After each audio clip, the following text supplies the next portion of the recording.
All right, good morning, everybody, and welcome back to True Crime Loser. I hope you're doing well. So, folks, today we're going to talk about the Kyle Rittenhouse trial. Wrapped up Friday of last week. Closing arguments were Monday of last week. I wasn't able to watch the first 2 weeks of it in real time because I had family in town, but everybody left. And so Monday, the day that closing arguments were delivered, I pretty much just shut down the entire operation of my life. Just and Rittenhouse trialed 10 hours a day. I got all caught up. When there was nothing left to watch, I pretty much just stared at that wood Wisconsin crest that they would zoom in on. Anyone else stare at that for 3 days? It was one of those ones, I've done this before where I just shut down the whole thing and go full trial. And there's a depression that comes after it because I wake up in the morning, put it on, you're thinking about it, you're discussing it, and then all of a sudden it's over and there's nothing left to watch, and the stream that has been endless, goes black, and then all of a sudden I was just sitting in the quiet apartment like, well, now I gotta figure something out.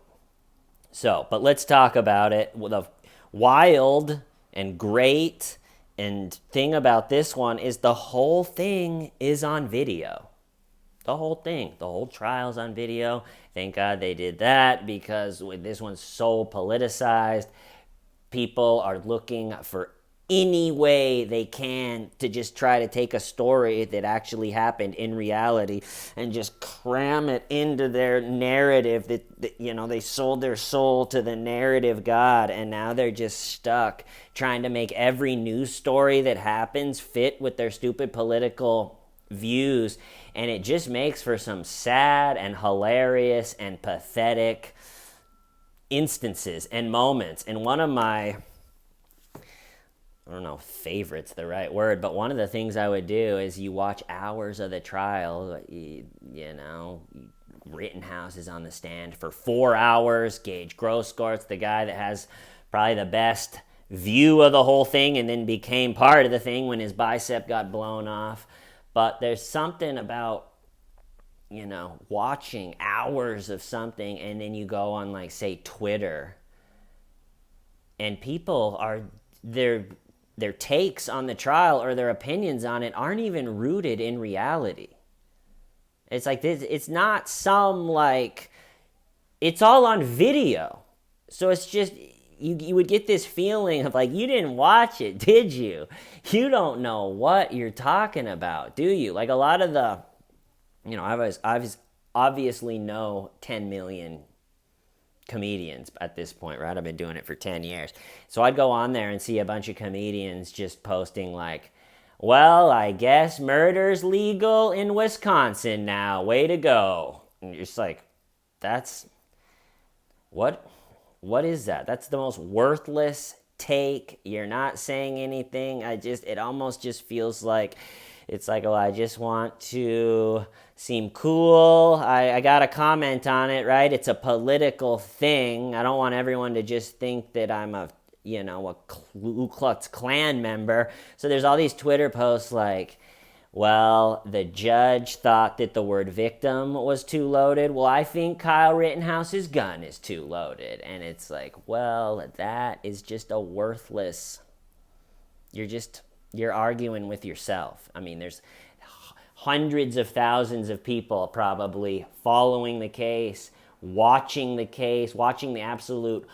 moments of the case. None of the Twitter nonsense takes on the whole thing ever say, like, this moment, I really think that is when it goes from self-defense. Because I think there are moments. We'll go over the twists and turns of the trial and everything, and I'll go over, if I was the prosecution, the moments that I would have really hit hard on and left some of the other ones that they tried to hit hard on that I felt fell completely flat. But I don't think I've ever seen a disconnect from the conversation about a trial and the actual what was happening in a trial when a trial has been on video. I just don't think that people want to put in I get that most people aren't going to do what I do and just trial out for 50, 60 hours straight. But to whip up one of those Twitter posts and just confidently send it out with really no idea what's actually happening in reality really created an interesting event with this one. And I think as this goes into the future, 3 years go by, 5 years go by, I think one, you're going to see lawsuits because you can't just report, from media. We saw it with the guy that, I don't know, there was some protest they were at, and then I think it was a Navajo Indian got in that kid's face, and the whole media was like, this kid was mean to a Native American or something, and it was like, oh my God. And then it came out that the Native American guy was just an asshole when you watched more of the video, and so that kid got paid. So I think that Rittenhouse is probably going to go after some of the big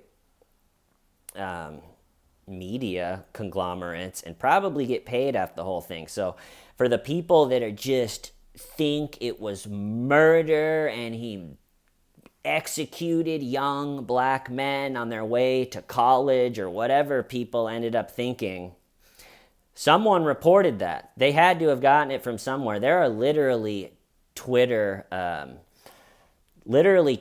from checkmarked, verified people being after the trial ended being like, well, it finally happened. A white supremacist executed 3 black men and then got away with it. What has our country come to? And then obviously it's deleted very quickly because the responses are, what are you talking about? What are you commenting on? It would be one thing if they didn't show the trial, the thing wasn't on video, but it is. So, and then the response to deleting that tweet was, yes, I deleted an inaccurate tweet.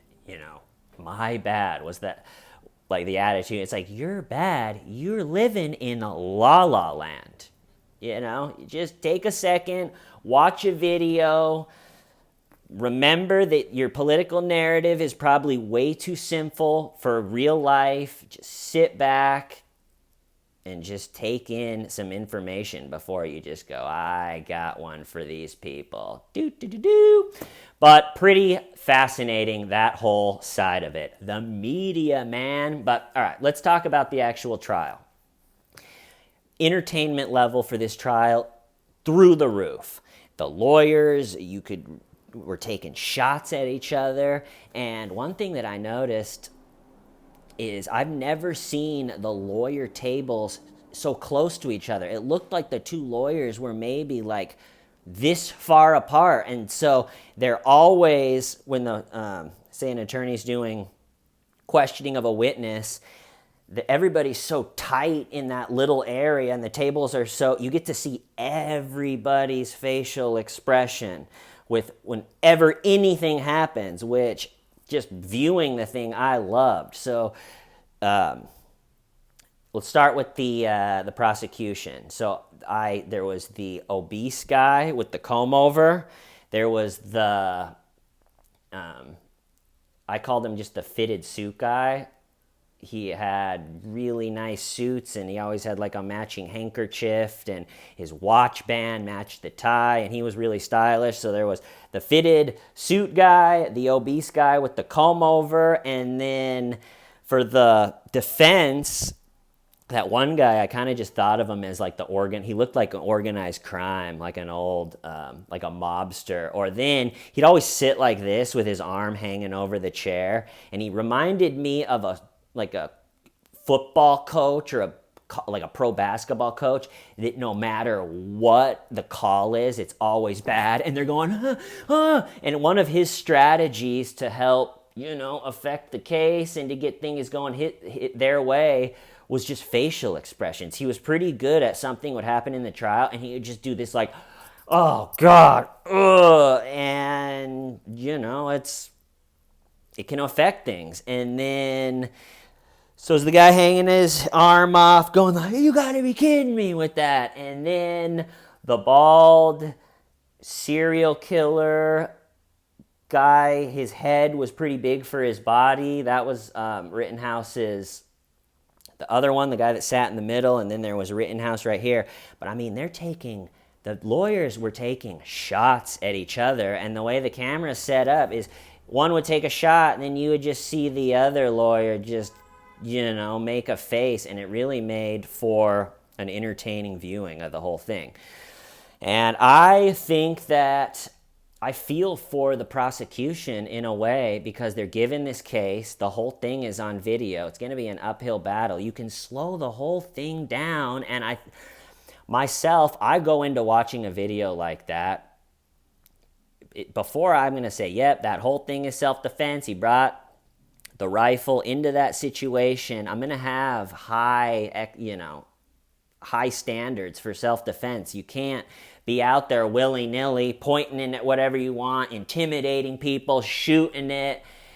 And you can watch the video in slow motion. They played it 100 times, and really miraculously, it just, slowed down. It really is just self-defense. So picture you're the prosecution, you get this case, the whole thing's on video, but then you're like, all right,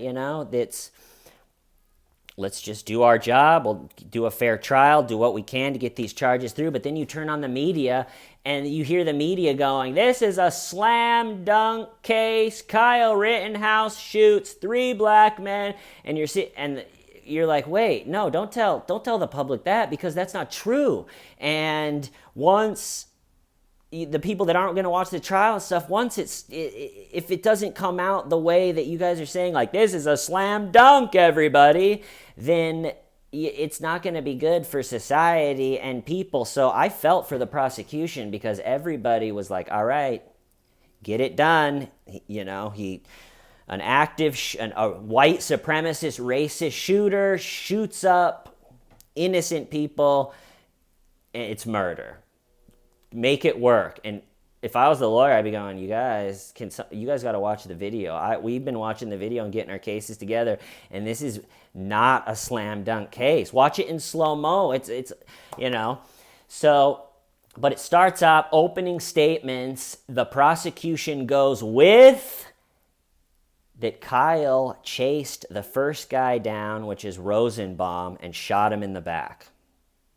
Right? And I think that's what a lot of people on Twitter maybe based their take off of, or their opinion on the whole thing. But unfortunately for the prosecution, the whole thing's on video, and the initial shooting of Rosenbaum shows the exact opposite, right? So there's video of Rittenhouse sprinting away with Rosenbaum coming in like a bat out of hell. Rittenhouse is running away, and then it gets to like a dead end and flips around. Rosenbaum is closing like a bat out of hell, and then I think they said when he's about 4 feet away, reaching for the gun, 4 shots. Rittenhouse shoots 4 shots, 1 in the hip, 1 in the hand. I think 1 misses, and 1, as he's falling down, goes in like right here and goes down the back. And so the whole, like, in the opening statements, it was Rittenhouse chased him down and then shot him in the back. Well, that strategy died, as you can imagine, right there with the video showing. So let's talk about that first incident. A lot of people with this one spend a lot of time talking about, well, he shouldn't have been out there. Well, they shouldn't have been out there. I'm not going to spend a lot of time on that. They were out there. I wasn't out there. You're not going to find me or my loved one out there, but they were out there. We could talk about, with every crime that we talk about, we could talk about that. Well, they shouldn't have been out there. Their parents were bad. Or what. We'd be out here all day. The way I look at it is it takes 2 to tango. If a bunch of businesses are torched and burned, and a business owner gets his job broken, the next night or 2, guys are going to show up with big guns. That's just the way that it's going to work. So I'm not going to spend a lot of time on that. Other people have. you know, what happened happened. Like I said, I wasn't out there. So, talk about the first Rosenbaum getting shot, which kicked off the whole thing, in my opinion. So they're doing their thing. It's civil unrest. Everybody chose to be out there. And so we'll start with the video. Rittenhouse is running away from Rosenbaum. Well, there's a lot of video on Rittenhouse and Rosenbaum leading up to that moment. So you can do, you know, there's character development. So let's go over Rosenbaum. And the more that came out on Rosenbaum was just, it was like, what? You know, why wasn't that reported? And the thing about Rosenbaum is he was mentally ill. He had some sort of psychotic break the day before or a couple days before and was in the psych ward of the hospital. They were giving him medication, and then he got out of the psych ward and went straight to the civil unrest event. And the video of Rosenbaum leading up to the shooting is he's very erratic. He's saying the N-word a lot. And one video, he pushes over a porta potty. It's like, come on, it's a toilet. Is the toilet racist? Come on, what are we doing here? Some guy that works for the porta potty company is going to have to come and clean that all up. What are you doing, Rosenbaum? It's a toilet. What do you got against the toilet, Rosenbaum? So he's pushing over toilets. You know, he's saying the N-word, and then it comes out after the event that he's a convicted child rapist. I mean, you really can't write this stuff. And Rittenhouse, you know, he's walking around with his rifle, saying medical. I guess to me, I was kind of rolling my eyes at all that, kind of come off as LARPing combat medic experience. But again, they were out there. I don't know what to say about it. But so Rittenhouse, there's footage of him, you know, he's saying medical and trying to help people, I guess, again. And the footage of Rosenbaum is just, you know, starting a dumpster fire, pushing over a porta potty. Yeah, you know, and you can just tell in the footage leading up to when things actually kicked off is, if the whole thing was a movie, Rosenbaum is the character that you just know is going to mess everything up. He's mentally deranged, and, you know, he's out there, and I think what he thought, because in one of the videos you can hear, as he's chasing Rittenhouse, you can hear him say, "You're not going to do shit, motherfucker." So I think what he thought is, I'm going to charge the guy with the rifle, not thinking that Rittenhouse was going to do it, and then maybe if he got the rifle, he could like have it up as a trophy. But again, I'm just speculating. I don't know why you would rush a guy with a rifle, but he chases Rittenhouse down the, into the dead end, and the prosecutions tried to handle this part by saying, you know, Rittenhouse brought a gun to a bar fight. Really, like you were just going to get punched up or something and you killed him. And I thought that was the wrong way to go with that instance.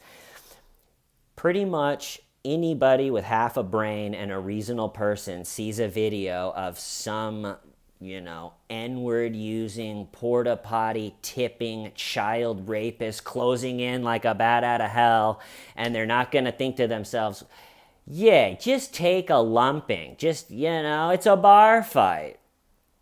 He was making the prosecution was trying to make Rittenhouse seem like, you know, you bring a gun to a bar fight, why don't you just like fight like a man? That was kind of the that was kind of the attitude. And it's like,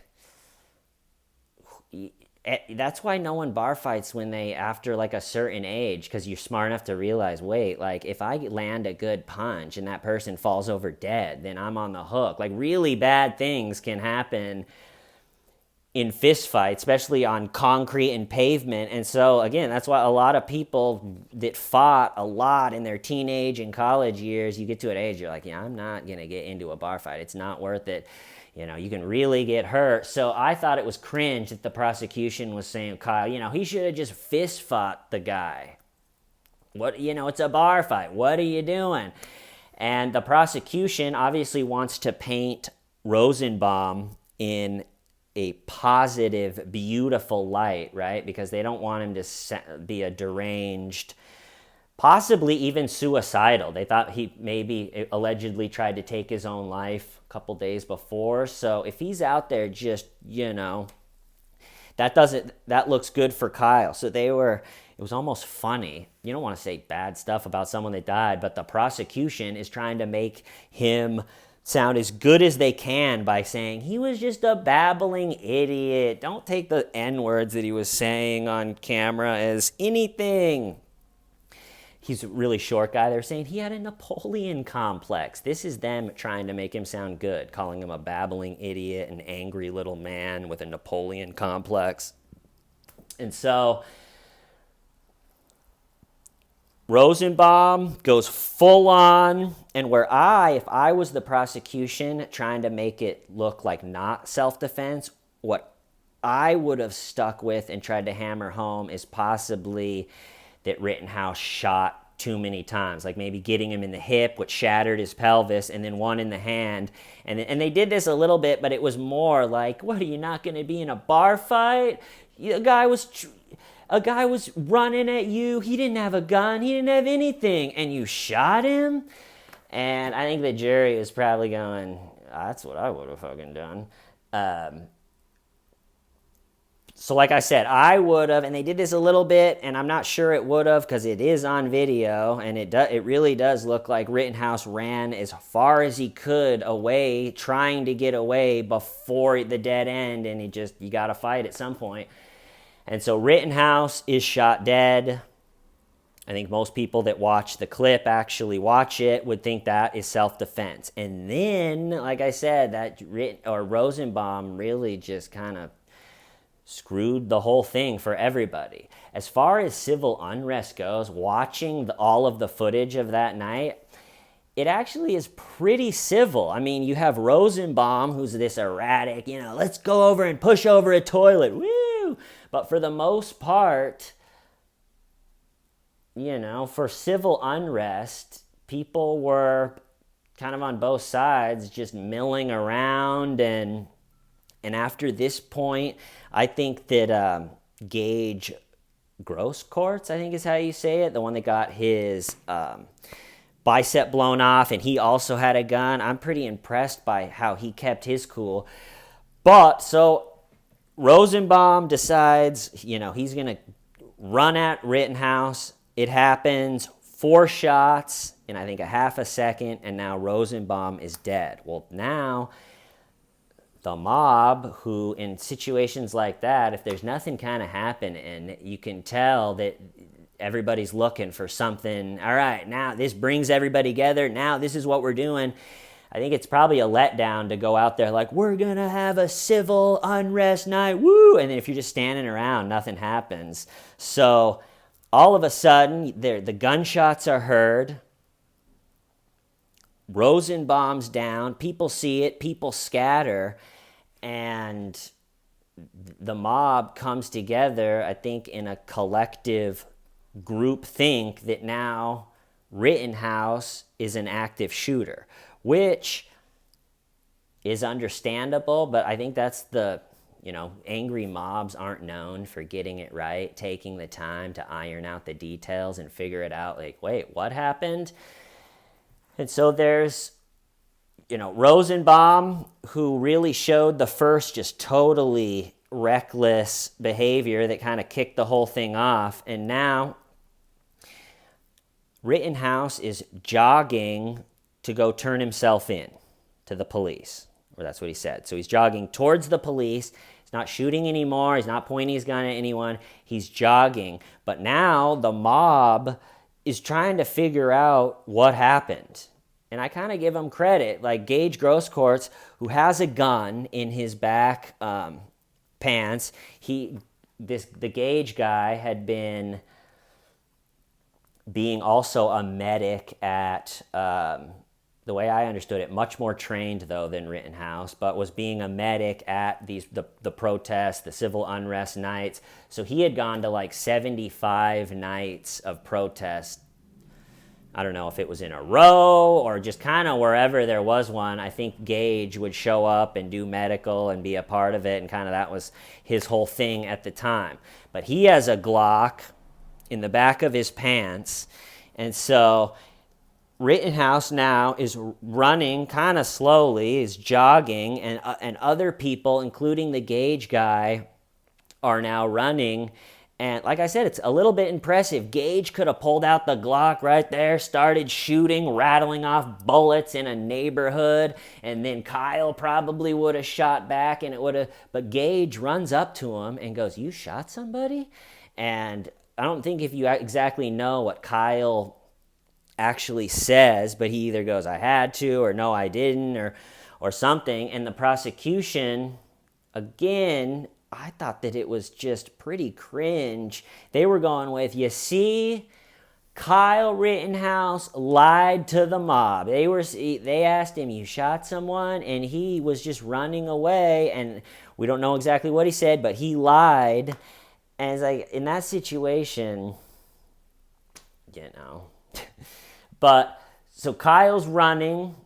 Most of the people, I think, running around him have no idea what happened with the Rosenbaum thing. They just know someone was shot, and people are going, "Get him, get his ass," you hear. And Gaige Grosskreutz is following, I would say, like 20 feet behind, and that video becomes really the video that they can put in slow motion. But he's running, and then a female runs in, hits Rittenhouse with something. They said it could have been a rock. It said it felt like a rock, but you can't really tell. Hits him with something on the head, and then he falls down in the middle of the road.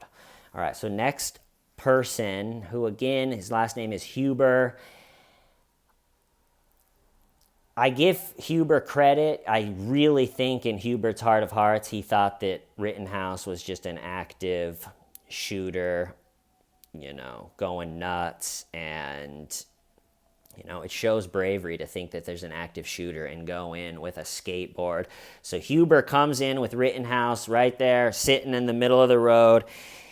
Or no, jump kick guy happens first. Sorry. So the rock, and then Rittenhouse is sitting in the road, and then the guy runs. You hear the get his ass, which is just, the mob not knowing exactly what's the whole story, and thinking, okay, this is an active shooter, let's beat him to death.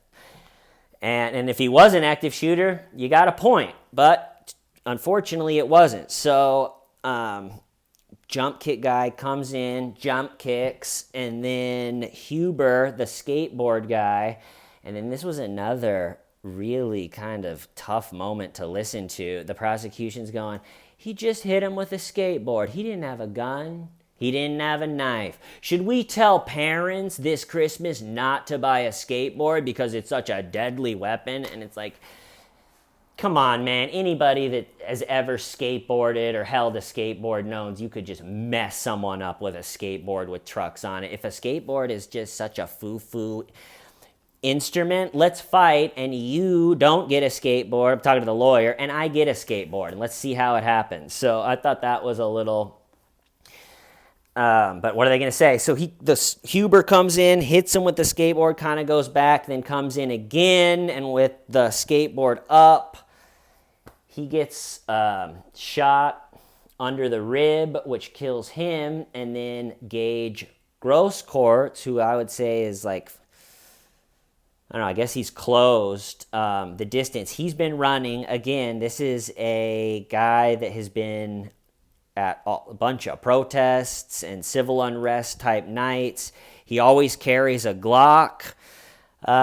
Technically, the night that this happened, his license to carry the Glock was expired. He was not charged with carrying an illegal weapon, which I thought was a good move. I thought both of them actually showed just responsibility with their gun. You know, like I said, Gaige could have just pulled out his gun and started shooting, shot up Kyle, probably would have gone to jail. Like, I really give Gaige credit for not jumping to any conclusions. But think about it. You got a gun in your back pocket. You've been to all these protest nights and you're running down the street. You see the girl with the rock thing. You see Jump Kick Man. You see the skateboard guy. And something that the prosecution really wasn't great for the prosecution is when Gaige was on the stand, the prosecution had just gone on and on. It's just a skateboard. What can you do with a skateboard? It's just a skateboard. But the trained medic, Gaige, was saying, actually, I ran in because I saw Hubers hit him with a skateboard, and I was thinking head trauma. You know, it's a skateboard. And so one of the reasons, you know, he's got a Glock. He's thinking, okay, skateboard could be possibly a head injury, or should I pull out my gun and end this possible active shooter? I mean, I'm sure Gaige's mind, it was just racing a million miles a second. And like I said, I give him credit for just not making any rash decisions. He ran up to Kyle and tried to get information. Did you shoot someone? And he wasn't totally irrational about it. And then you know, it's not an easy thing. Now he's got his gun out and runs now up to Kyle. I'm pretty sure the gunshot that went into Huber, the skateboard, makes Gaige then really tense up. And then this is the moment on the stand that was like a moment of like a trial in a movie, right? Most of the trials that in real life are nothing like the short, exciting trials that are in movies. But Gaige is up on the stand, and the moments of Gaige running up to Kyle, and he's got his gun out, and then there's a shot, and he kind of winces up, and then he goes like this. All of that had to be played in slow motion, and, you know, Rittenhouse is on a high level of, like, it has to be perfect, pretty much. For the whole thing to be self-defense, Rittenhouse had to be perfect. One extra bullet when someone was backing away, one little thing, and it's over for him. He's going to jail. You don't get to be 85% self-defense. You don't get to be 95 self-defense. So this part of it in slow motion, where someone comes in and goes like this, and Rittenhouse doesn't shoot him, and then Gaige Grosskarts is up there and he's got his gun, and Gaige's hands are up, and he doesn't fire. You know, Rittenhouse is still sitting on his butt, and Rittenhouse doesn't fire. And then, you know, it comes down in slow motion, the Glock. Poor Gaige is just sitting there, probably not. It's like, how did I end up in this situation? He's basically 3 feet away from someone in a gunfight, trying to figure out what the hell happened. Again, I feel for the guy. Gaige brings the gun down as it's coming down and starting to point at Rittenhouse. Rittenhouse blows his bicep clean off. Feel bad for the guy. The pictures of that are absolutely horrifying. But the big movie moment on the stand is, which I'm sure a lot of people saw, what turned into a meme, was the defense is questioning Gaige, and really the defense tried to make Gaige look bad for hours, and I think he represented himself on the stand well. And they're saying, it's building up, and they're saying, isn't it correct that Rittenhouse did not fire at you until you brought your gun down and pointed it at him? And he goes, that's correct. And you see the court reporter, her head is just popped up a little bit in the screen. You know, she's obviously listening intently. You see the court reporter switch on, go, oh, and she looks at, you see her look around to get everybody's, and then it shows the prosecution, the obese guy with the comb over, he just has his head in his hands like, we are so screwed. The media told everybody that this was a clear-cut active shooter, racist murderer, and the whole thing's on film, and it's just not that. What are we going to do? And closing statements I thought were worth watching. If you haven't watched any of the trial, I would say watching the 8 hours of closing statements, the 4 hours that Rittenhouse is on the stand, and Gaige on the stand, I think it's maybe 3 hours, will get you in a good spot to really understand what happened. But I definitely think if it wouldn't have been on video, Rittenhouse would have fried. Just the times, it's scary. And it's also scary the people that simply because they have different politics from someone, that's enough that, justice or trying to find justice goes out the window and they just want the person to go to jail forever and fry. I can't imagine even someone that I totally disagree with 100% of their politics. Once it's in the trial, I think it's fun to shed all that and be above all that. And I think comedy is above politics. I think comedians, they give both sides their medicine when they deserve it, is way better. As soon as a comedian goes, I am this wing comedian, I think the comedic value tanks. And really, I just love when people's narrative gets completely blown up in their face and they're stuck going, well, whatever. And that happened a lot on this one, especially on Twitter. YouTube, pretty much everybody kept their head. I was looking around. I think pretty much no one was surprised it turned out to be self-defense. The Young Turks came out and said it was self-defense. David Pakman was saying, it's self-defense. Even like that's the left that would normally, but on Twitter, because there's is like a video culture, it's hard to be on YouTube and not catch small chunks of the video, even if you're not watching. But Twitter, people were really off in la la land on this one. And it's the media's fault. I mean, they got the information from somewhere, and that's what it is. So I'm going to cut it off there. Pretty wild one. Hope you guys are all doing well, and we'll talk soon. Why? Shamita.